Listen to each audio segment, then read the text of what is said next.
টাকা জমা করে একটা গরু সবাই মিলে দিবে, এই পদ্ধতি রাসূল সাল্লাল্লাহু আলাইহি সাল্লামের নয়।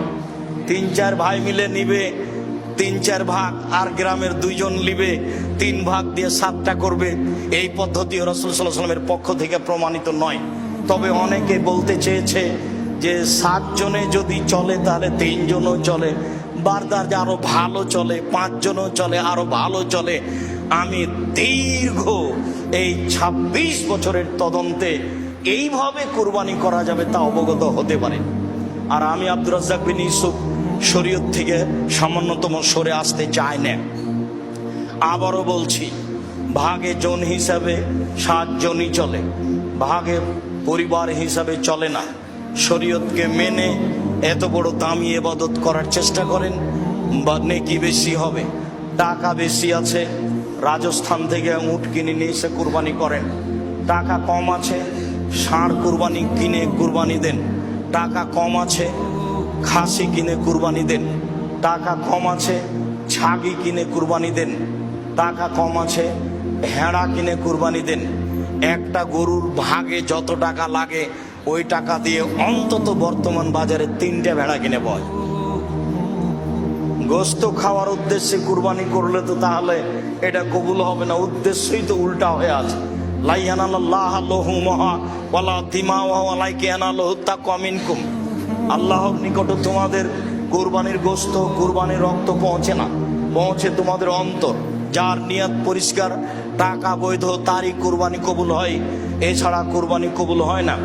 সম্মানিত মসজিদের মুসল্লি, আর শেষের অংশে এসে একটি কথা বলতে চাই যে কুরবানির গোস্ত আমরা সাধারণত 3 ভাগে ভাগ করে থাকি। বিশেষভাবে চাঁপাইনবাবগঞ্জ, রাজশাহী এবং ইন্ডিয়ার আরও কিছু কিছু জেলায় 3 ভাগে ভাগ করা হয়। 1-2 ভাগ নিয়ে আসা হয়, 1 ভাগ বিকালে মাথা পিছু ভাগ করে নেওয়া হয় গ্রামবাসী মিলে। আসলে এই পদ্ধতি হারাম না হলেও তা পছন্দনীয় নয়। আবার কোন কোন এলাকায় মানুষ হারে কিছু দিয়ে দেওয়া হয় আর সব নিয়ে চলে আসা হয়, এটাও ঠিক নয়। হ্যাঁ, 3টার পদ্ধতির মর্মে কোনো হাদিস সহি নেই। যে হাদিস এসেছে যে 3 ভাগের 1 ভাগ নিজে খাবে, 3 ভাগের 1 ভাগ গরিব প্রতিবেশীকে দিবে, আর 3 ভাগের 1 ভাগ ফকিরকে দিবে যারা ভিক্ষে চায়, মর্মে হাদিসটি মানুষের বানানো নিতান্তই জয়ীফ। কাজে এই হাদিসকে দলিল সামনে রেখে কুরবানির গোশত 3 ভাগে ভাগ করতে হবে এ কথা নয়। 3 ভাগ করলে নাজায়েজ হারাম হবে এ কথা নয়। তবে আমরা পছন্দ মনে করি 3 ভাগের 1 ভাগ যে দিয়ে এসেছেন, 10-এর মধ্যে এটা দিয়ে এসেছেন, যাই ওটা ভাগ করে নে করা। যারা কুরবানি দেয়নি, আমার এক চাচা বলছেন, আব্দুর রাজ্জাক তাহলে তো ওদেরই গোশত বেশি হয়ে যাবে। তো তাতে কি আছে, ওদের গোশত যদি বেশি হয় হোক, কিন্তু 3 ভাগের 1 ভাগ দিয়ে এসেছেন আর নিতে যাবেন কেন? আবার যারা বলছে নিতে গেলে ওটা বমি করার মতো হয়ে গেল, দান করেছে আবার ফিরিয়ে নিল। কুরবানির গোশত অত ছোট জিনিস নয়, খুব দামি গোশত, খুব সম্মানী। দিয়ে এসেছে আবার নিতে গেলে সেটা ওই বমন হয়ে গেল, এ কথা বলা যাবে না। কুরবানির গোশতের উপর এরকম কোনো মন্তব্য করা ঠিক নয়। কুরবানি যেমন খুব দামি পশু, কুরবানির গোশত তেমন দামি জিনিস। একে ফকির মিসকিনকে দিতে শিখতে হবে। রাসূল সাল্লাল্লাহু আলাইহি সাল্লাম 3 দিনের বেশি খেতে নিষেধ করেছিলেন। পরবর্তীতে যখন সমস্যা দূর হয়ে গেল, সবার যখন টাকা পয়সা অবস্থা ভালো হয়ে গেল, তখন তিনি বললেন, কুলু ওয়াদ্দাখিরু ওয়াতেমু মা বাদালাকুম।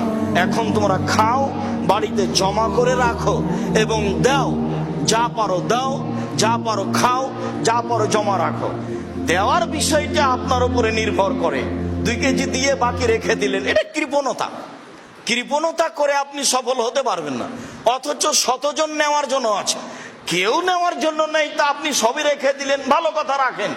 অনেকে নেওয়ার জন্য আছে, আপনি সেখানে 2 কেজি দিয়ে বাকি রেখে দিলেন, এটা স্পষ্ট কৃপণতা। এটা মানুষকে বোঝানো সহজ, আল্লাহকে বোঝানো সহজ নয়। কেননা দিতে হবে, এটা আল্লাহর আদেশ।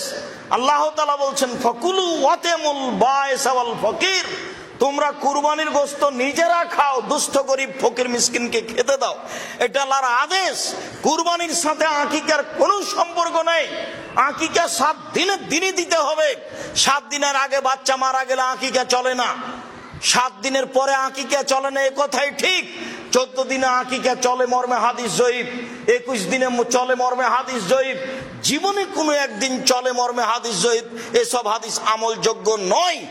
আকিকা গরু দিয়ে চলে না, আকিকা উট দিয়ে চলে না, আকিকা শুধুমাত্র ছাগল ছাগি দুম্বা দুম্বি এই 4 প্রকার, 2 শ্রেণীর 4 প্রকার দিয়ে চলে। আর কুরবানি ছাগল ছাগি দুম্বা দুম্বি গরু গাভী মহিষ মহিষী উট উটনি সব দিয়ে চলে। গোস্ত দিতে বাধ্য। আশেপাশে যদি গরিব মানুষ না থাকে আর যদি না দেয় তাহলে এ গুনাহগার হবে, এ আল্লাহর আদেশকে মানেনি, এ কৃপণ, সে ক্ষতিগ্রস্ত হবে। আর আকিকার গোস্ত ব্যক্তিগত গোস্ত, সে খাবে কি দিবে সেটা তার ব্যাপার। আকিকা করে নেকি হয় না, আকিকা করে বাপের জিম্মেদারি নামে। আর কুরবানি হচ্ছে নেকির কাজ, কুরবানি অনেক বড় নেকির কাজ। যেসব মাধ্যম দিয়ে আল্লাহকে খুব বেশি সন্তুষ্ট করা যায় তার একটা বড় মাধ্যম হচ্ছে কুরবানি। সম্ভবপর মানুষ কুরবানি করার চেষ্টা করবে আল্লাহকে সন্তুষ্ট করার জন্য, এ কথাই ঠিক। আলোচনার শেষে এসে আরেকটি কথা, উম্মু সালমা রাদিয়াল্লাহু তাআলা আনহা বলেন, রাসূল সাল্লাল্লাহু আলাইহি সাল্লাম বলেছেন, মান রা হিলাল জিলহিজ্জা ওয়া আরাদা ইউজাহিয়া ফালা ইয়াখুজ মিন শাহরিহি ওয়ালা মিন আসফারিহি। কেউ যদি কুরবানির চন্দ্র দেখে তাহলে সে নখ চুল কাটতে পাবে না, এটা আল্লাহ রাসূলের আদেশ। যারা কুরবানি করবে তাদের উপরে এই আদেশ, এ কথাই ঠিক।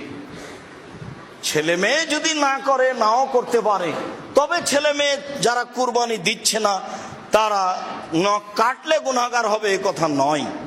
আর চন্দ্র উঠলে, কুরবানির চন্দ্র উঠলে গরু ছাগল জবে করা যাবে না, এ কথা মিথ্যা। গরু ছাগল জবে করতে পাবে না যে হজ করার জন্য ইহরাম বেঁধেছে সে। স্বাভাবিক মানুষ যেদিন হজের আলোচনা, আপনার জুলহিজ্জার আলোচনা আসবে, সেদিন আমরা আপনাদের সামনে বিস্তারিত বলবো। আজকের আলোচনার পুনরাবৃত্তি। সম্মানিত মসজিদের মুসল্লি, আমাদের যে কুরবানি, এই কুরবানি ইব্রাহিম আলাইহিস সালামের কুরবানি। ইব্রাহিম আলাইহিস সালাম থেকে যে কুরবানি চালু হয়েছে সেটাই আমাদের কুরবানি। যদিও কুরবানি প্রথা আদম আলাইহিস সালাম থেকেই চালু রয়েছে। আদম আলাইহিস সালামই তার 2 ছেলেকে কুরবানি করার জন্য আদেশ করেছিলেন, যা কোরআন মাজিদ দ্বারা প্রমাণিত হয়। ইতিহাস আমরা সংক্ষিপ্তভাবে উল্লেখ করেছি। এরপরে বলতে চাচ্ছি, সম্মানিত মসজিদের মুসল্লি, দাঁত দেখে, লেজ ভালো দেখে, কান দেখে, চক্ষু দেখে কুরবানি কিনতে হবে, এটা আল্লাহ রাসূলের আদেশ। আল্লাহকে সন্তুষ্ট করার জন্য পশু কিনতে হবে কুরবানির, এ কথাই ঠিক। এরপরে 7 জনে নয়, বরং 7 পরিবারের পক্ষ থেকে একটি পশু কুরবানি করতে হবে, এ কথা নয়, বরং একটি পশু একটি পরিবারের পক্ষ থেকে কুরবানি করতে হবে, এ কথাই ঠিক। অন্তত একটি পরিবারের পক্ষ থেকে একটি পশু কুরবানি করতে হবে, এ কথাই ঠিক। 7 জন আর 7 পরিবার এক নয়। বিষয়টি বিবেচনা করার জন্য বারবার অনুরোধ জানাচ্ছি।